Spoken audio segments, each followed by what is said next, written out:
y'all, I'm doing a quick dinner tonight and I really didn't have anything planned, so I just looked in my refrigerator and freezer and found what I had. So I'm going to use the other part of my pastry puffs. I used one of those last week and I've been itching to try these mini round cake pans in the oven with a casserole. I've done the cakes.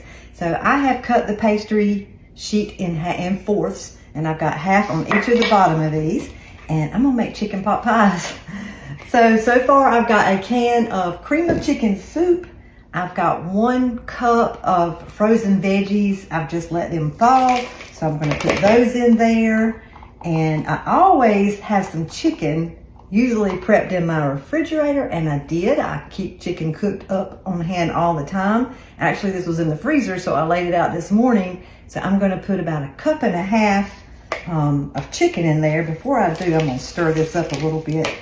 I'm gonna add my favorite 3 onion seasoning. I don't typically put onion in my chicken pot pie, but I love this 3 onion seasoning, so I'm gonna put a teaspoon of that, and also a teaspoon of our bell pepper herb, because I love that too. So it's like having onions and peppers in your chicken pot pie, but no eyes will see them, but they are delicious. That's a 3 blend onion and a 3 blend of peppers in that seasoning. Okay, so it also calls for a 1/2 cup of chicken broth or chicken stock. I just make my own with water, and I use Knorr's or either Better Than Bouillon usually to make that. So I just made my own. You don't have to buy a big can or a box if you're not going to use it all and waste it, just for a 1/2 cup. So now that I've got that in there, I'll go ahead and add my chicken, and then that is it. That is all I've got to do. So mixture, I don't know what you put in your chicken pot pies, but this is something that I used to make when my girls were little, and I would do them with biscuits. I would take biscuits and roll them out and put those biscuits in a muffin tin. So this is actually an old recipe that I found in a church cookbook years ago when they were little, and I would do them in the individual muffin pan. So y'all see that? So that's gonna be yum, yum. So I may have more mixture than I need for both of these. I'll put this down so you can see. So what I'll do now is divide the mixture in between these two. And then I've got these other 2 pieces of pastry puff that I'm gonna put on the top. I love using the pastry puff because it puffs up and it is just crispy and delicious.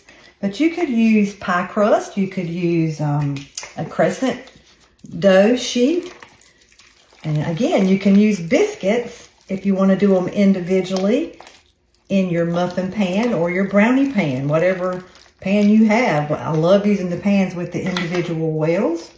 So I'm going to just put some of this mixture in here. I won't keep you on for the whole time. I've got my oven preheating, and you know I'll share this recipe in the comments with you guys, so don't worry about trying to write all of this down. So I'll get these divided up and put my other crust on top, and then I will get them baked, and I will be back on to show you the results. Stay tuned. Okay, y'all, they are done. Oh, and they look scrumptious. I can't wait. I did have enough mixture that I made a bonus.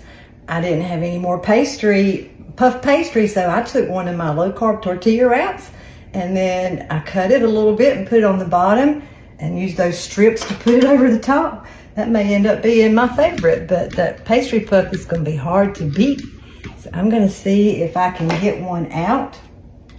I had this one cooked quicker than these, so I had it sitting out for a while. It's cool enough that I can try to touch this pan. See if I can. Normally we would just eat right out of the pan, but I want y'all to see.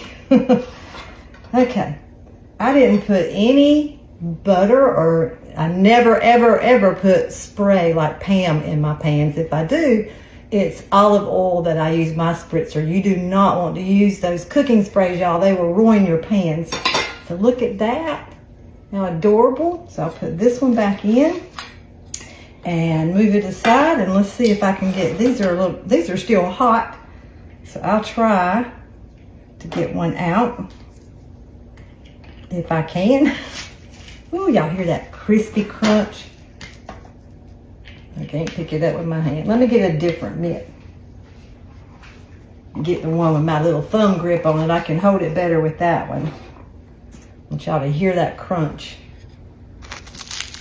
Y'all hear that? Ooh, that's gonna be so, so good. Let me get this plate. See if I can get under here. Well, I'm not having much luck. I should have got a different tool to get it out with. It's hot, hot, hot. And I don't want to tear it up. But again, we could eat right in this cake plate, but I don't want to use metal utensils in my cake plate either. So look at that. Nice and clean. I just love these little cake plates, y'all. Cake pans. They come 4 in a set. Y'all see that? I don't think pictures do this justice. My camera on my phone just does not get the color right on most of this stuff. But, oh my goodness. It's delicious, quick and easy. I ended up cooking these about 28 minutes. That one in this pan was done in about 20 minutes. So I went ahead and took it out. So I will write up a recipe and put it in the comments for you guys. But if you're looking something quick and easy, this is one of them, and it's always delicious. Tell me what you like in your chicken pot pies. I might want to make your version. Thanks, y'all. Have a great night. Bye-bye.